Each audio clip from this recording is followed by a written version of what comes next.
Welcome to mechanic TV burning topic. పశ్చిమాసియాలో గత 40 రోజులుగా కొనసాగుతున్న రక్తపాతానికి తాత్కాలికంగా తెరపడింది. అమెరికా, ఇరాన్ దేశాల మధ్య నెలకొన్న ఉద్రిక్తతలను తగ్గించేందుకు పాకిస్తాన్ చేసిన శాంతి ప్రయత్నాలు ఆశించిన ఫలితాన్ని ఇవ్వలేదు. ఇస్లామాబాద్ వేదికగా జరిగిన చర్చలు విఫలమవడంతో ఇప్పుడు ప్రపంచ దేశాల దృష్టి రష్యా వైపు మళ్లింది.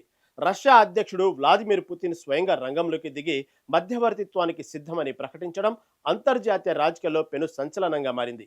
మరి అమెరికా ఆధిపత్యాన్ని సవాల్ చేస్తూ రష్యా ఈ శాంతి చర్చలను సఫలం చేస్తుందా? మధ్యప్రాచ్యంలో సరికొత్త దౌత్యయుగం మొదలవుతుందా?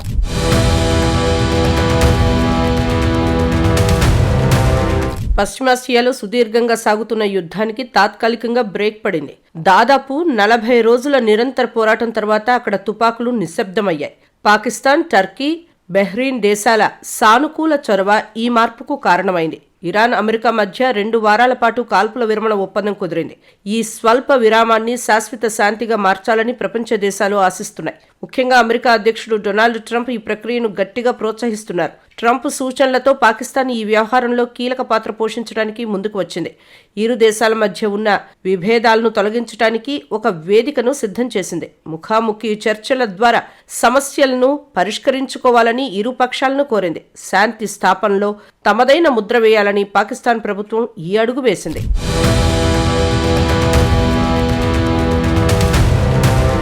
శాంతి దిశగా వేసిన మొదటి అడుగులో భాగంగా ఇస్లామాబాద్ నగరం వేదికగా మారింది. ఇక్కడ అత్యున్నత స్థాయి చర్చలు జరిగాయి. అమెరికా, ఇరాన్ ప్రతినిధులు ఈ చర్చల్లో నేరుగా పాల్గొన్నారు. అయితే ఎంతో ఆశగా మొదలైన ఈ ప్రయత్నం చివరకు నిరాశే మిగిల్చింది. 2 రోజుల పాటు సాగిన మేధోమథనం ఎటువంటి ఫలితాన్ని ఇవ్వలేదు. మధ్యవర్తిత్వం వహించి అంతర్జాతీయంగా క్రెడిట్ కొట్టేయాలని పాకిస్తాన్ కలలు కన్నది. కానీ చర్చలు విఫలమవడంతో పాక్ ఆశలపై ఒక్కసారిగా నీళ్లు చల్లినట్లయింది. ఇరు దేశాల మధ్య ఉన్న అగాధం ఎంత పెద్దదో ఈ విఫల చర్చలు నిరూపించాయి. చర్చలు ఆగిపోవడానికి గల కారణాలపై ఇప్పుడు విశ్లేషణలు మొదలయ్యాయి. ప్రపంచ శాంతికి ఇస్లామాబాద్ చర్చలు ఒక గొప్ప అవకాశంగా భావించినా అది చేజారిపోయింది.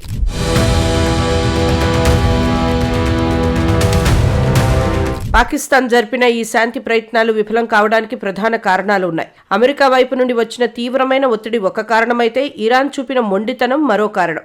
ఇరు దేశాలు తమ పంతాలను పక్కన పెట్టడానికి అస్సలు సిద్ధంగా లేవు. పాక్ మధ్యవర్తిత్వం వహించినా కీలక అంశాలపై ఏకాభిప్రాయం కుదరలేదు. అమెరికా ప్రతిపాదించిన షరతులను అంగీకరించేందుకు ఇరాన్ నిరాకరించింది. అదే సమయంలో ఇరాన్ డిమాండ్లను అమెరికా సైతం తోసిపుచ్చింది. దీంతో మధ్యవర్తిగా పాకిస్తాన్ పాత్ర పరిమితమైపోయింది. చర్చలు అసంపూర్తిగా ముగియడంతో పశ్చిమాసియాలో మళ్లీ ఆందోళన మొదలైంది. పాక్ ప్రయత్నం విఫలమైందని స్వయంగా డొనాల్డ్ ట్రంప్ అధికారికంగా ప్రకటించారు. ఈ వైఫల్యం తర్వాత ఇప్పుడు అందరి దృష్టి తదుపరి పరిణామాలపై పడింది. పాకిస్తాన్ ప్రయత్నం బెడిసికొట్టడంతో ఇప్పుడు రష్యా రంగంలోకి దిగింది. పశ్చిమాసియాలో శాంతిని నెలకొల్పడానికి అధ్యక్షుడు వ్లాదిమిర్ పుతిన్ చొరవ తీసుకున్నారు. ఆయన నేరుగా ఇరాన్ అధ్యక్షుడు మసౌద్ పెజాష్కియాన్కు ఫోన్ చేసి మాట్లాడారు. ప్రస్తుత పరిస్థితుల్లో యుద్ధం ఎవరికీ మేలు చేయదని పుతిన్ హితవు పలికారు. ఇరు దేశాల మధ్య మధ్యవర్తిత్వం వహించడానికి రష్యా సిద్ధంగా ఉందని ప్రకటించారు. కేవలం చర్చల ద్వారానే సంక్లిష్ట సమస్యలను పరిష్కరించుకోవాలని ఆయన కోరారు. రష్యా ప్రతిపాదనతో అంతర్జాతీయ రాజకీయాల్లో కొత్త మలుపు చోటు చేసుకుంది. అయితే రష్యా మధ్యవర్తిత్వంపై అమెరికా ఇప్పటి వరకు ఎటువంటి స్పందన ఇవ్వలేదు. ట్రంప్ ప్రభుత్వం రష్యా చొరవను ఎలా స్వీకరిస్తుందన్నది ఆసక్తికరంగా మారింది. శాంతి కోసం రష్యా చేస్తున్న ఈ ప్రయత్నంపై ప్రపంచవ్యాప్తంగా చర్చ జరుగుతోంది.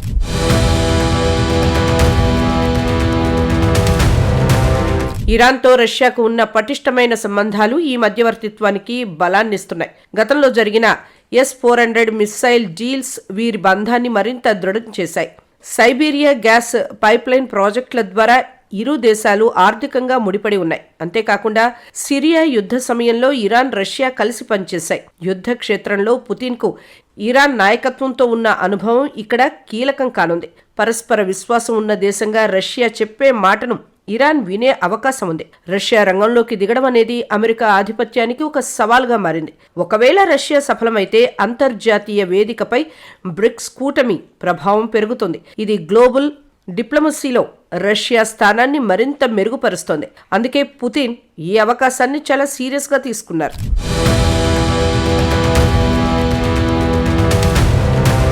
రష్యా తీసుకున్న ఈ శాంతి చొరవకు కొన్ని అగ్రదేశాల మద్దతు లభిస్తోంది. ముఖ్యంగా చైనా, టర్కీ దేశాలు రష్యా ప్రయత్నాన్ని స్వాగతించాయి.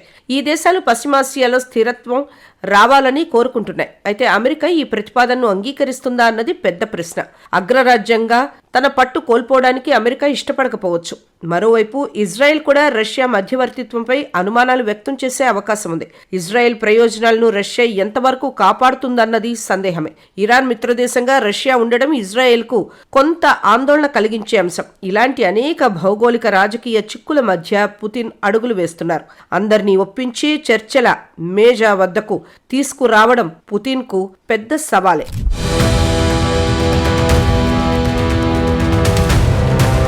పుతిన్ చేస్తున్న ఈ ప్రయత్నాలు గనక విజయవంతమైతే చరిత్ర సృష్టించబడుతుంది. మధ్యప్రాచ్యంలో ఒక కొత్త దౌత్య యుగం ప్రారంభానికి ఇది నాంది పలుకుతుంది. రష్యా చొరవతో శాంతి కుదిరితే అమెరికా ఇన్నాళ్లుగా సాగించిన ఏకపక్ష ఆధిపత్యం తగ్గుతుంది. కానీ ఈ మార్గంలో అనేక అడ్డంకులు పొంచి ఉన్నాయి. అమెరికా విధిస్తున్న ఆర్థిక ఆంక్షలు చర్చలకు ప్రధాన ప్రతిబంధకంగా మారాయి. ఇరాన్ దేశంలోని అంతర్గత రాజకీయాలు కూడా శాంతి ఒప్పందాలకు సహకరించడం లేదు. అక్కడ ఉన్న తీవ్రవాద గ్రూపులు, కఠిన వైఖరి కలిగిన నాయకులు సవాలుగా మారారు. వీటన్నిటిని అధిగమించి ఒప్పందం కుదుర్చడం రష్యాకు అంత సులభం కాదు. అయినా రష్యా తన దౌత్య వ్యూహాలతో ముందుకు వెళ్తోంది. పరిస్థితులు అనుకూలిస్తే తదుపరి చర్చలు మాస్కో నగరంలో జరిగే అవకాశం ఉంది.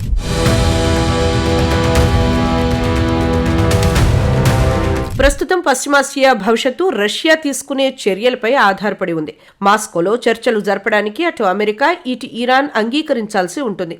రష్యా మధ్యవర్తిత్వాన్ని అంగీకరించడం అంటే అమెరికా తన పట్టును కొంత వదులుకోవడమే అని అర్థం. కానీ యుద్ధం వల్ల కలిగే నష్టాన్ని తగ్గించుకోవడానికి ట్రంప్ సానుకూలంగా స్పందించవచ్చు. ఇరాన్ కూడా ఆర్థిక సంక్షోభం నుండి బయటపడాలంటే ఈ చర్చలు తప్పనిసరి. రష్యా ఈ సంక్షోభాన్ని పరిష్కరిస్తే ప్రపంచ దేశాల దృష్టిలో పుతిన్ ఇమేజ్ మారుతుంది. ఇది కేవలం రెండు దేశాల మధ్య సమస్య మాత్రమే కాదు, ప్రపంచ ఆర్థిక వ్యవస్థపై ప్రభావం చూపే అంశం. తదుపరి కొన్ని రోజులు పశ్చిమాసియా శాంతి ప్రక్రియలో చాలా కీలకం కానున్నాయి. ఏం జరుగుతుందో తెలుసుకోవడానికి ప్రపంచమంతా ఆసక్తిగా ఎదురుచూస్తోంది. పశ్చిమాసియాలో శాంతి స్థాపన అనేది ఇప్పుడు కేవలం రెండు దేశాల మధ్య సమస్య కాదు, ఇది ప్రపంచ గమనాన్ని నిర్దేశించే కీలక పరిణామం. పాకిస్తాన్ వైఫల్యం తర్వాత రష్యా తీసుకున్న చొరవ సఫలమైతే అది అంతర్జాతీయ దౌత్య చరిత్రలో ఒక మైలురాయిగా నిలిచిపోతుంది. అయితే అమెరికా అహంకారం, ఇరాన్ పంతం, ఇజ్రాయెల్ భద్రతా ఆందోళనల మధ్య పుతిన్ ఈ శాంతి యజ్ఞాన్ని ఎలా పూర్తి చేస్తారన్నది ఇప్పుడు అతిపెద్ద ప్రశ్న. యుద్ధ మేఘాలు పూర్తిగా తొలగిపోయాయా, లేక ఈ తాత్కాలిక విరామం మరో భారీ విలయానికి దారితీస్తుందా అనేది వేచి చూడాలి.